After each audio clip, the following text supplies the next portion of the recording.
Doctor, you hit on the third leading cause of death in the United States, and I'm sure most of us could figure it's either heart-related or cancer or diabetes, things like that. Can you clue us into what that is and why? Yeah, okay, and thank you for asking that, because this is the 10,000-pound gorilla in the room that nobody's talking about. The third leading cause of death, as published in the Journal of the American Medical Association, is MD-directed treatments. This means you go to a medical doctor, an MD. He gives you a treatment and you die from it. According to the United States Department of Health and Human Services, 15,000 Medicare patients a month are killed by MD treatment. And nobody goes to jail.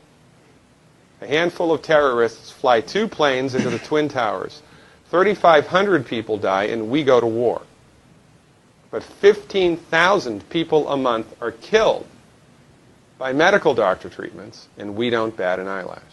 This is because we have been, I don't want to say brainwashed, that's not the correct term, but we have been, for the last 100 years, kind of led into this false belief. You know, I think it was Marcus Welby that started it, that the medical doctor is king and knows everything about everything. And really, you need to just shut up and follow your medical doctor's advice. Most people in the United States have no idea at all of the history of the evolution of medicine in the United States. In the early 1900s, it was a relatively level playing field between the chiropractors, the osteopaths, the homeopaths, and the MDs. In 1915, 1920, there was something called the Flexner Report.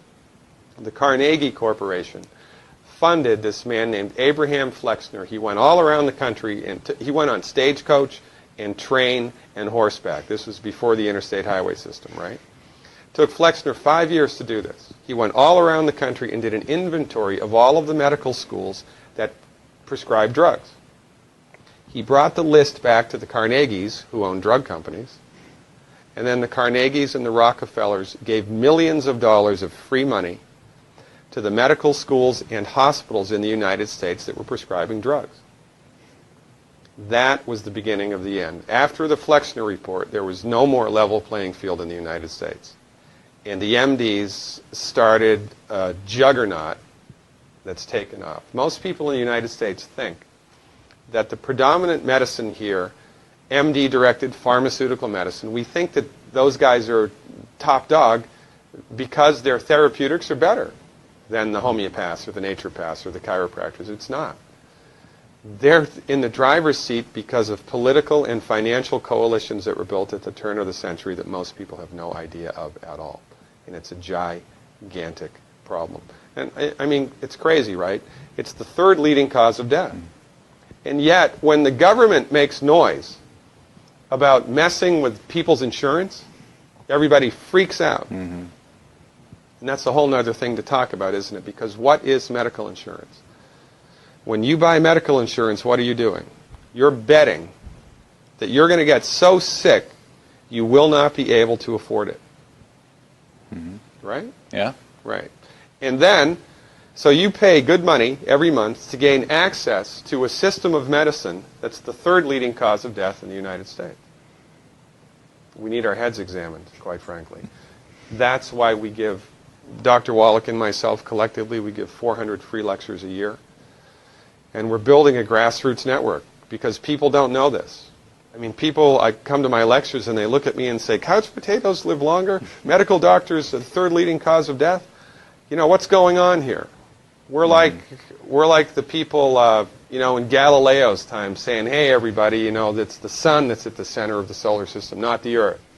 Well, hey, everybody, the earth is round, it's not flat. Or, hey, everybody, slavery's a bad thing. Right? This is we have a social agenda here. Why do we have a social agenda? Because people are suffering needlessly. You wouldn't believe, as God is my witness, you would not believe the things that I've seen people recover from in holistic medicine. The body's ability to fix itself is remarkable. And most of the time, all that the body needs to do that is the raw materials that it needs to do that. And we need to stop eating food that's hurting the body. You know, if you put diesel fuel in an unleaded engine, even if it's a brand new Ferrari, it's going to run like crap if it runs at all. And there's nothing wrong with the car, it just had the wrong fuel. It's the same with the human body. You give the human body the raw materials that it needs, clean up the diet, Superman, Superwoman. And you know, if you don't get to super status, then at least your blood pressure normalizes, at least your arthritis goes away, at least your anxiety and panic attacks go away, and you can sleep through the night.